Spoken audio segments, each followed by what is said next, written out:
जळगाव शहरातील गणेशवाडी परिसरात घरगुती विहिरीतील इलेक्ट्रिक मोटर काढण्याचे काम सुरू असताना झालेल्या अपघातात आजोबा, नातू आणि शेजारील तरुण विहिरीत पडल्याची घटना बुधवारी 24 जून रोजी सायंकाळी 5 वाजेच्या सुमारास घडली. या घटनेत आजोबा आणि नातू हे गंभीर जखमी झाले असून त्यांच्यावर शहरातील खासगी रुग्णालयात उपचार सुरू आहेत, तर शेजारील तरुण हा किरकोळ जखमी झाला आहे. रामलाल हिरामन भावसार वय 91, त्यांचा नातू सिद्धेश महेंद्र भावसार वय 22 आणि शेजारी राहणारा देवेंद्र राजेंद्र खाचने वय 22 हे घरातील सुमारे 50 फूट खोल विहिरीत बसवण्यात आलेली इलेक्ट्रिक मोटर बाहेर काढत होते.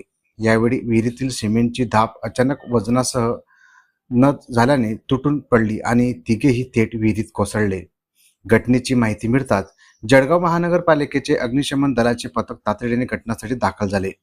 जवानांनी शर्थीचे प्रयत्न करून तिघांनाही सुरक्षित बाहेर काढले. त्यानंतर जखमींना तात्काळ खासगी रुग्णालयात दाखल करण्यात आले. रामलाल भावसार आणि सिद्धेश भावसार यांची प्रकृती गंभीर असल्याचे सांगण्यात आले असून देवेंद्र खासने यांना किरकोळ दुखापत झाली आहे. या घटनेची माहिती मिळताच महापौर दीपमाला काळे यांनी घटनास्थळी भेट देत बचाव कार्याचा आढावा घेतला. तसेच शहरातील बंदिस्त आणि धोकादायक विहिरींची तातडीने तपासणी करून संबंधितांना नोटिसा बजावण्याचे आदेश प्रशासनाला दिले. या घटनेमुळे गणेशवाडी परिसरात काही काळ चिंतेचे वातावरण निर्माण झाल्याचे पाहायला मिळाले होते. गणेशवाडीमध्ये मला वाटतं 4 वाजता मला 4:15च्या दरम्यान मला आपले जे बारी सर आहेत फायर डिपार्टमेंटचा फोन आला की इथे प्रायव्हेट घर होतं, तिथे एक विहीर होती, तिथे काही लोक विहिरीमध्ये पडलेले होते. त्यांची रेस्क्यू मी ते पोहोचून गेलेली होती. मला वाटतं काहीतरी बोरिंगचं काम करत असताना स्लॅबवर 3 लोक बोरिंगचं काम करत होते. ते तिघीची तिघं स्लॅब कोसळली आणि तिघीची तिघी विहिरीमध्ये ते गेलेले होते. त्यामध्ये एक नातू आजोबा होता आणि एक शेजारचा मुलगा होता. तिघं तिथे काम करत होते.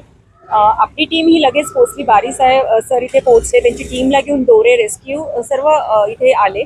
पाहिलं तर विहीर ही एकदम खोल होती, पाणी त्यात लेवल कमी होतं, अँगल्स वगैरे होते. म्हणून जेव्हा आपण वरती एकेकाला काढलं तर जो मुलगा होता, नातू होता आजोबाचा, तो जास्त जखमी झालेला आहे. त्याच्या डोक्यालाही मार लागलेला आहे, आजोबांच्या डोक्यालाही मार लागलेला आहे आणि इजा भरपूर झालेली आहे. फक्त जो शेजारचा मुलगा होता त्याला थोडं कमी लागलेला आहे. पण म्हणजे आपल्या अग्निशामक दलाच्या टीमने आपले एक अश्वजित नावाचे जे अधिकारी होते ते स्वतः तिथे खाली उतरले. त्यांनी एकेकाला सबकॉन्शियस झालेले होते, त्यामुळे प्रत्येकाला एकेला खुर्चीवर बांधले आणि खुर्चीवर काढून प्रत्येकाला एकेकाला रेस्क्यू केलं आहे.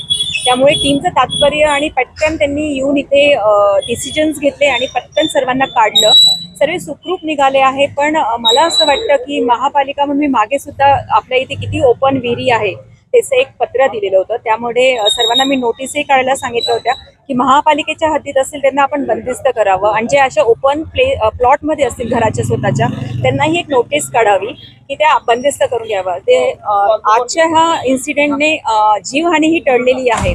पण मला असं वाटतं सर्व नागरिकांना मी आवाहन करू इच्छिते, पावसाळ्याचे दिवस आहे, काही बांधकामे असतं, हे थोडंसं कोलॅप्स होतं आणि आज ही दुर्घटना घडलेली आहे. तर कुठे पुन्हा ही दुर्घटना घडू नये म्हणून ज्यांच्याकडेही विहीर असतील प्रायव्हेटमध्ये त्या सर्वांनी बंदिस्त करून घ्याव्यात. एक वेळा चेक कराव्या की ते खरंच बंदिस्त आहे की नाही, म्हणजे हा पुन्हा जो इन्सिडेंट पुन्हा होणार नाही. आणि महापालिकेच्या अधिकाऱ्यांनाही मी तसं पुन्हा स्मरणपत्र देते, ज्याही रस्त्यावर उघड्यावर विहीर असतील त्यांना बंदिस्त करावं. आणि पुन्हा एक वेळा सर्व टीमचं फायर डिपार्टमेंट, बारी सर असतील, अश्वजित सर असतील, जेही त्यांची 10 लोकांची टीम होती, त्यांचं सर्वांचं मी अभिनंदन करते की पटकन येऊन, म्हणजे नागरिक म्हणतात ते लवकर आले आणि लवकर डिसिजन घेऊन त्यांनी सर्वांना रेस्क्यू केलेलं आहे. त्यामुळे त्यांचं हे तात्पर्याबद्दल त्यांचंही कौतुक करते. आणि पुन्हा जळगावात असं होऊ नये म्हणून सर्वांनी आपल्या विहिरी बंदिस्त कराव्यात. त्यांना प्रायव्हेट हॉस्पिटलमध्ये 2 जणांना हलवलं आहे, आजोबा आणि जे नातू आहे. आणि जे शेजारचा जो होता तो मुलगा त्याला तितकं लागलेलं नाही, तो कॉन्शियस आहे. पण आजोबा आणि नातूला थोडंसं इजा झालेली आहे डोक्याला. त्यांना एका प्रायव्हेट हॉस्पिटलमध्ये शिफ्ट केलेलं आहे.